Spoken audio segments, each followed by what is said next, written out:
Jadi itu ya teman-teman yang view-nya terkait dengan digital bank. Nah, buat teman-teman semuanya mungkin kalau misalnya ada pertanyaan kita langsung tanyain aja di kolom karena nanti mungkin teman-teman di sini mau bahas terkait dengan sektor atau seperti itu. Mungkin kita akan bahas terkait dengan reksadana. Nah kalau kita lihat kan obligasi ini udah mulai menarik ya Pak ya, udah mulai ada flow di obligasi. Nah, kira-kira view-nya seperti apa sih Pak untuk reksadana pendapatan itu untuk saat ini? Sorry, bisa diulang tadi agak putus. Kita lihat di sini bisa dikatakan obligasi udah mulai lagi nih ada foreign flow lah ya di obligasi. Jadi udah di tahun lalu kan ada asing tuh ada outflow ya di pasar obligasi kita. Nah kalau di ini saat asing udah mau inflow lagi pasar obligasi, kira-kira view-nya seperti apa sih Pak untuk dana pendapatan tetap? Mungkin bisa di-share.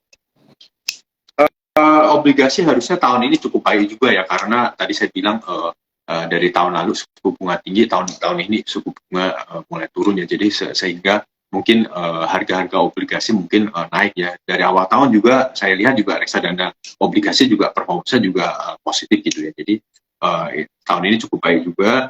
Tapi balik lagi kita selalu bilang nggak masalah baik tahun ini atau apa, cuma balik lagi itu ke preferensi dan ini ya, risk profile dari nasabah masing-masing ya gitu ya. Jadi memang kalau yang memang lebih suka yang konservatif ya mungkin bisa ke cipta bond kita atau cipta cash kita gitu. Oke. Ini ada pertanyaan menarik nih Pak dari Kak Tiker terkait dengan produk dari Ciptadana Asset Management. Adakah sektor andalan menurut tim Ciptadana AM sehingga sektor tersebut harus dimasukkan ke semua produk reksadana campuran dan reksadana saham milik Ciptadana AM? Mungkin bisa di-share nih Pak. Tadi udah berkali-kali mungkin consumer goods, jadi kita bocorin consumer goods itu lumayan banyak di reksadana kita, terutama yang balance dan saham ya gitu sih. Baik teman-teman, tadi kita dari awal udah ngomongin ya terkait dengan sektor ya. Memang top sektornya dari reksadana aset manajemen itu bisa dikatakan baik. Mungkin dari kita ada fun fact kan juga udah kelihatan, mungkin contekannya 10 saham terbanyak kita udah bisa kelihatan semua di situ. Ini teman-teman. Jadi untuk lebih jelasnya apalagi teman-teman bisa langsung aja akses fact-sheetnya ya teman-teman ya, jadi bisa dilihat di situ apa aja sih pembobotannya, berapa persen ya teman-teman, saham-saham apa sih yang dimasukkan ke dalam portofolio dana saham di aset manajemen.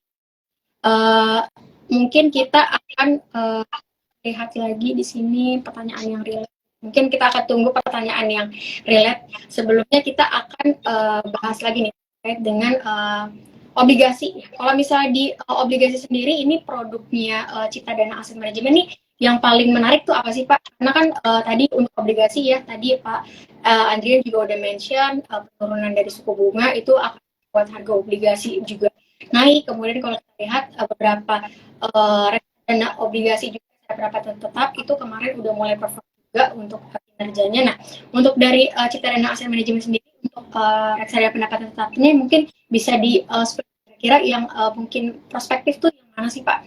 Yang oleh sama teman-teman semuanya. Ya, jadi kita ada reksadana Cipta Bond ya. Jadi ini reksadana obligasi yang 80% minimal itu di surat utang ya atau obligasi itu, dan dengan kombinasi 70% di obligasi korporasi pilihan kita dan 30% obligasi negara ya. Jadi memang bisa dibilang ini salah satu andalan kita untuk di reksadana obligasi gitu sih, pendapatan tetap ya. Return juga hingga 31 Mei juga positif ya di 3,17% ya di sini.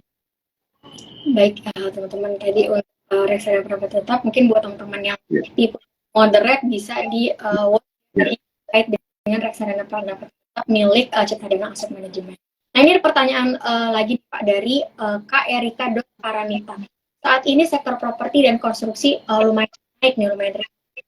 Apakah juga masuk ke dalam komposisi reksadana di Ciptadana Asset Management? Kira seperti apa untuk properti dan juga konstruksi? Properti kita tidak sangat minimal lah, bisa dibilang untuk di saham-saham properti di sini ya. Tapi untuk konstruksi ini kan dibagi dua sebenarnya kan. Konstruksi yang BUMN yang banyak kerjaan infrastruktur dan konstruksi yang swasta ya, misalnya seperti TOTL ataupun Energia ya.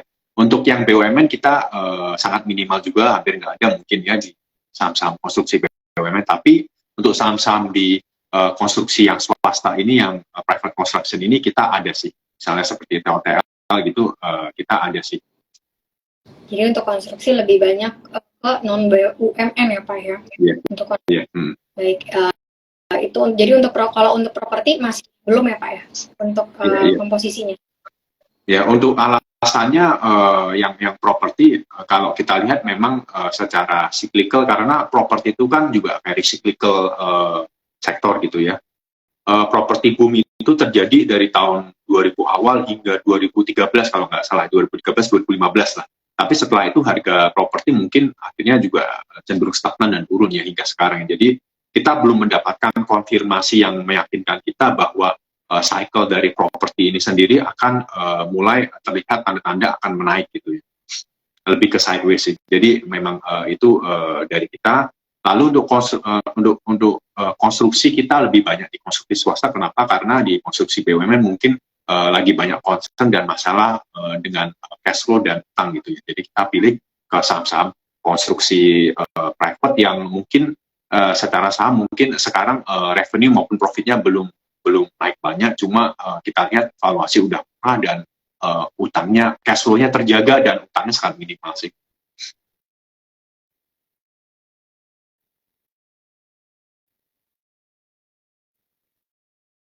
Suaranya hilang, sorry.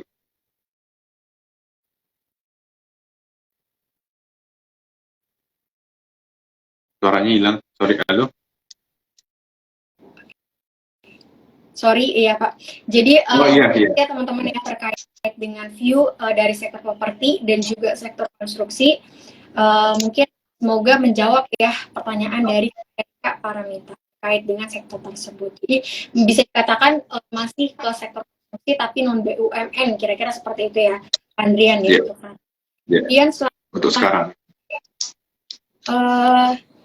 Kita melihat untuk kita tadi udah bahas terkait dengan IHSG, kemudian juga kita udah bahas terkait dengan sektor ya teman-teman semuanya ya. Jadi sektor yang bisa dikatakan tuh sektor yang perform ya di tahun ini itu tadi adalah consumer karena pre-election juga ya Pak. Karena memang biasanya secara historis apakah seperti itu Pak untuk sektor consumer? Enggak, jadi consumer itu ya pre-election iya itu salah satu alasan, cuma kita kalau bikin tesis biasanya nggak cuma satu alasan gitu, harus ada multiple tesis atau multiple conviction kita yang menguatkan untuk berinvestasi di sektor atau di saham-saham tertentu. Misalnya contoh sekarang consumer ya, satu memang pre-election year itu biasanya kan banyak ketidakpastian dan banyak suhu politiknya biasanya naik ya, biasanya walaupun nggak selalu ya. Itu biasanya orang pasti lari ke saham-saham defensif, satu.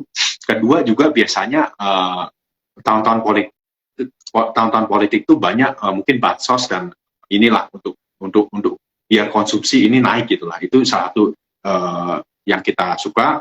Lalu kedua juga tadi saya bilang komoditi tahun ini turun banyak ya. Jadi margin dari perusahaan consumer itu pasti akan naik sehingga profitnya bakal naik ya. Lalu ketiga saya bisa bilang juga consumer itu secara valuasi sekarang cukup murah lah dibanding tahun-tahun sebelum COVID gitu sih.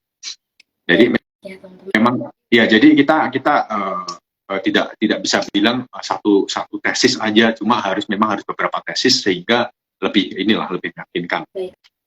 Teman-teman, jadi teman-teman tuh kalau bisa mau lihat sektor juga tadi nggak cuma lihat satu pemicu aja ya teman-teman, tapi harus lihat secara keseluruhan juga nih. Jadi ada pertimbangannya itu banyak ya, jadi nggak cuma satu aja sehingga gegabah gitu. Biasanya kan beberapa investor kan hanya melihat wah satu aja, apalagi dia melihat satu sisi itu dari influencer ya Pak ya, jadi nggak melihat sendiri, nggak menganalisis sendiri. Nah mulai saat ini teman-teman bisa analisis sendiri dan teman-teman bisa bikin key points-nya ya teman-teman, mungkin 5 lah pertimbangan yang kenapa teman-teman pilih sektor tersebut ya, tapi teman-teman harus analisisnya secara mendalam. Mungkin teman-teman lihat dari influencer A ngomong seperti apa, influencer B ngomong seperti apa, teman-teman boleh sebenarnya diambil ya informasinya, cuma menyaring lagi.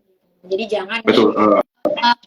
ambil mentah-mentah. Nah, kira-kira untuk terakhir nih Pak Andrian ya, karena waktu kita udah tinggal beberapa menit lagi, mungkin bisa dikasih closing statement nih Pak untuk teman-teman semuanya ini gimana sih cara melihat kira untuk pembobotan di portofolio teman-teman investor semuanya, kira-kira apa sih yang harus dilihat gitu di market yang bisa dikatakan saat ini tuh lagi berada di tahap yang wait and see nih Pak. Untuk Pak Andrea sendiri nih kira-kira wejangannya seperti statementnya seperti apa? Jadi yang pertama saya sampaikan lagi bahwa masalah pembobotan dan lain-lain itu masalah sangat personal ya. Jadi setiap orang punya risk profile beda-beda, punya usia yang beda-beda, punya status beda-beda juga ya. Jadi kita harus reflect ke masing-masing ya. Jadi kita lebih cocok di yang agresif mungkin reksadana saham dan yang lebih ini atau digabung atau dicampur gitu, itu sangat personal lah gitulah. Itu yang satu ya, masalah pembobotan dan masalah racikan pribadi ya. Yang kedua saya bilang masalah investasi itu orang biasa tanya saya kapan sih mulai investasi, sekarang atau bulan depan atau tahun depan gitu ya. Saya bilang investasi itu paling baik dimulai 30 tahun yang lalu. Karena lihat sendiri kalau kita investasi 30 tahun yang lalu, misal beli saham atau beli saham, misal beli BCA atau Telkom atau Unilever gitu, sekarang udah jadi berapa kali lipat gitu lah. Itu yang pertama ya. Kita harus belinya 30 tahun yang lalu. Yang kedua, kapan lagi? Ya sekarang, mulai sekarang gitu. Kita mulai sekarang, kita konsisten, misalkan kita mau nabung di reksadana saham yang kita beli secara konsisten tiap bulan. Misal kita habis gajian, kita langsung sisihkan uang untuk beli reksadana saham gitu. Kita sisihkan terus, dan kita orang biasa bilang kan dollar cost averaging gitu ya. Jadi kita harus konsisten terus setiap tahun, dan itu cara yang benar. Jadi tidak ada itu market timing kapan saatnya atau kapan apa, semua berdasarkan kita konsisten, satu, dan kedua risk profile masing-masing harus kita ukur. Misal kita masih muda, kita masih muda nih, kita masih punya waktu panjang nih sebelum kita memakai uang itu, ya kita banyak di saham-saham di reksadana yang saham gitu, yang agresif lah. Tapi kalau kita usia udah mulai berumur nih, ya kita mulai banyak shifting ke saham-saham yang mungkin cipta bond kita atau yang gitu sih. Jadi ya balik lagi itu market timing itu lebih baik sih kita konsisten aja sih gitu.